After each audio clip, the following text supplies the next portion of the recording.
Hi everyone, it's Sally-Ann and I'm here to share what's going on for me. Many of you know since my awakening experience in February 2009 that I've had many prompts. I guess my life is a continuous prompt from the Holy Spirit now, and normally it seems that my prompts have been without warning, without plans, and it's just been given in the moment, so there's been no time for ego interpretation. So much more recently I've received prompts which have great chunks of time between them, so like the one to let my house go, I received that prompt and it's taken 4 or 5 months to come into fruition.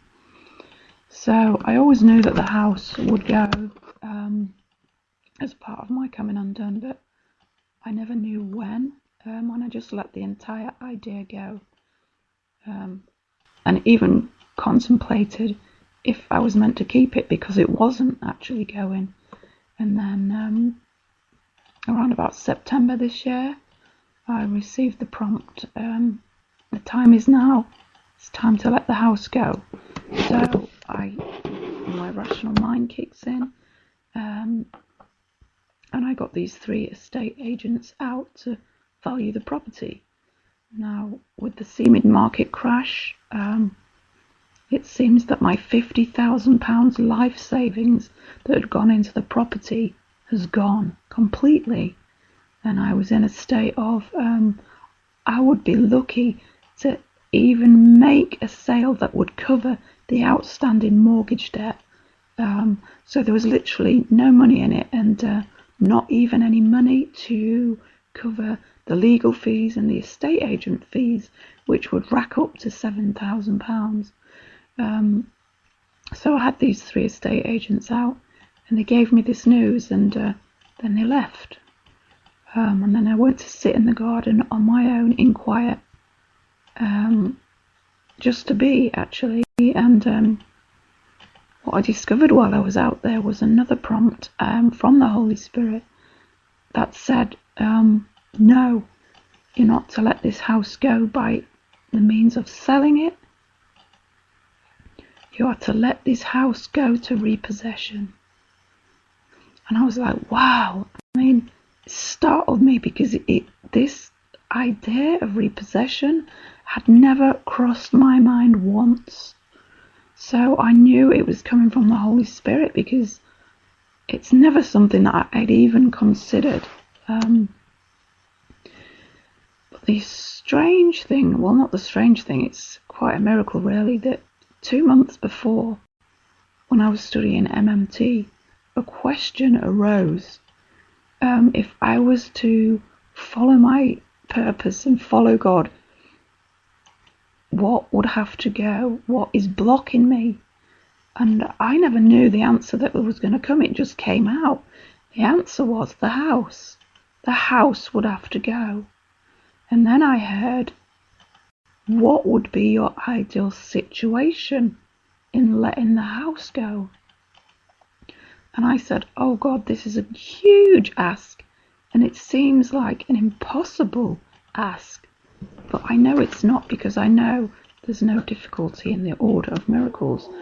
But what I asked for was that I could put on a backpack, take my children by the hand, walk out the property and into a new home without any hassle, without any worries, without any selling, without any agents, without any marketing, just no hassle, just to take my backpack and my children by the hand and walk into a brand new home.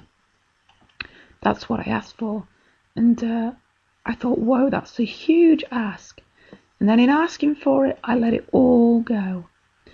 And then months later, I was receiving this prompt to let this house go for repossession. Now, in the world's eyes, this is a complete failure. You know, it's humiliation, it's degradation, It's just not right. And the ego was kicking off. You cannot let this happen. You cannot do this.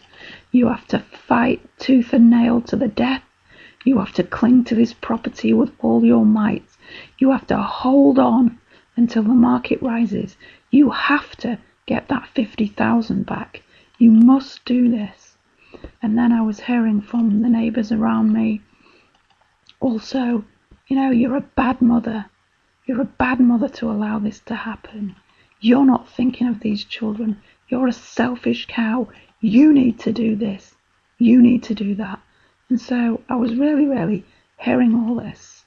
And then 10 minutes after I received the prompt from Spirit to let this house go to repossession, I received a phone call from one of the 3 estate agents. And he said to me, I feel a real strong vibe that I have to ring you. He said, and it really pains me to have to say this and to have to do this, because I've never said this to a client in my life, nor would I advocate this in any way. But here I am, he said, on the end of the phone, and I feel I have to say it to you. I feel strongly I have to tell you. Your best and only option is to let this house go to repossession. And I knew instantly that this was confirmation of what I just heard from the Spirit. I absolutely knew that. And in hearing it, I thought, well, my life savings have gone. Really, I have absolutely nothing to lose in following this. Nothing to lose. And I was told, I would be lucky to make enough money to cover the mortgage debt, and that there would be no money to pay estate agent fees and lawyer fees, which would rack up to £7,000. So it really was the only way forward. So I allowed that to be completely. And then I realised, I'd been struggling to keep this mortgage going. I was putting every penny into paying the mortgage until I got to the state where for 10 days I had no food or electric, just so I could pay the mortgage. And I just understood, I can't, this can't happen anymore. It has to stop. And so I really accepted the prompt to let this house go to repossession. And in doing that, it was a huge relief, because in order for it to go to repossession, the mortgage payments had to stop. And in the mortgage payments stopping, I had a little bit of peace in the fact that I could feed my kids for a change and actually charge the electric meter. And so there was some comfort and ease in that in itself. But then there was this 4-month period of letting the legal system come to me and evict me from this property. And I've been in complete trust the entire time. I trust God completely. This is for a reason, and I trust the outcome completely, because I know it's already given, it's already happened, it's already written, it's already over. So I can trust in that respect. But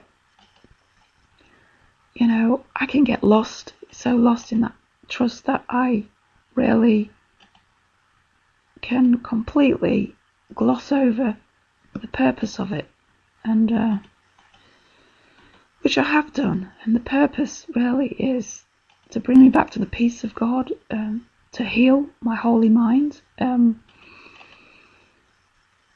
I was kind of forgetting that there for a moment, and it's Sunday now, and Monday night is my last sleep. The big boys are coming to throw us out on Tuesday, and they're going to change the locks on the doors and bar the windows, and that's it. We'll literally be on the street, and there's nothing else has come as a replacement yet. There's nothing. And so that's the position I am in. But what this has done is forced me inward to look at the entire situation. And I can say, oh, it's a prompt, so it's okay, I don't have to look. But, I do have to look. That's why it was given. And so what I just discovered was that this entire freaking house has been a complete God substitute in its entirety. And when I look at that, I can see why. Because these four walls and this roof, in my belief, in my consciousness, is that these four walls and this roof has provided me with security, protection, shelter, warmth, nourishment, safety, peace, all these things that I believe that this illusion of a house offers me. And then also a belief that I'm a body, a belief that I'm separate, a belief that I can die, a belief that I can suffer and be in danger, and then a belief that I've got fragmented pieces of the self called children, called the family, that I am responsible for. So there's a belief, these are all beliefs, and that, that I am protecting these separated, fragmented self, this family. I am protecting them, also bringing them safety, comfort, peace, security by providing this house. And so these are all concepts that need to come undone. And then underneath that is the fact that there's all this guilt. There's a mountain of guilt, and it says that, okay, if I take on this concept and this belief that I'm responsible for other bodies, then I must be responsible for causing suffering and causing pain, And if I fail to keep this roof over their head, then I am guilty. Then I am guilty of being a bad mother. I am guilty of failing to provide. I am guilty of failing to secure. I am guilty of keeping warm and safe. I am guilty of nourishing. I'm just guilty on every level here.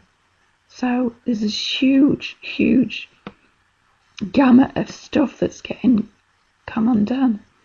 And so then there's another aspect that, this entire concept and all these beliefs are getting flushed up for healing and taken away. Yet imagine this whole house has just imploded and all those beliefs have imploded. Now there's no house, and that's the state that I'm looking at now. There is no house. So what do I do now? Well, the mind is telling me that I have to run out into the world to the government who can give me mortgage rescue. And I've done that and it's failed me. I can run out to Citizens Advice Bureau. They have all the answers. They can rescue me. I've done that and it failed me.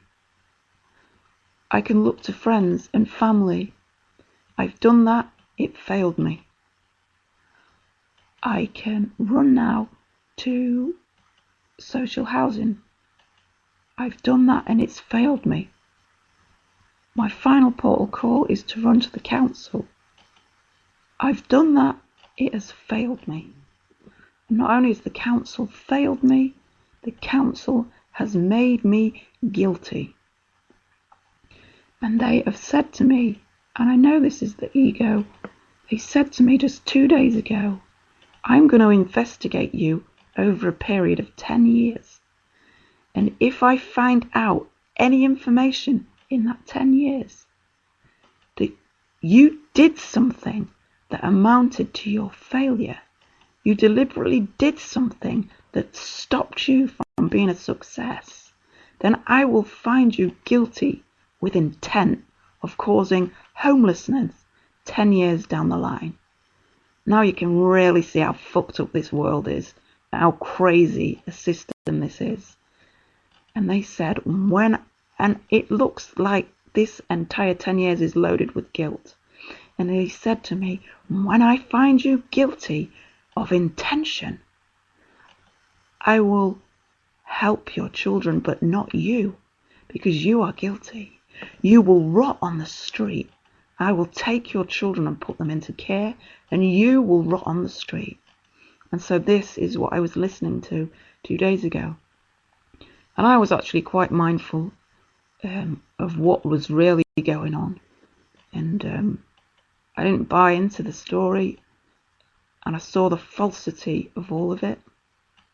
So even that's failed me. Everything in the world is always going to fail me. I'm not going to find anything there out in the world. And so I've come to the realization today that this entire house was the God substitute.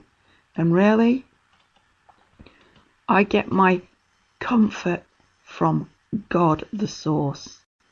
I get my love there from God, my security, my peace, my nourishment, my truth, my light, my healing. Everything comes from God, everything. And the solution and the answer to this homelessness is God. My purpose is always the peace of God. And when I sink down back into that peace of God, the answer and the solution will be given to me. That's where I'll find the answer, nowhere else. I won't find it running around in the world.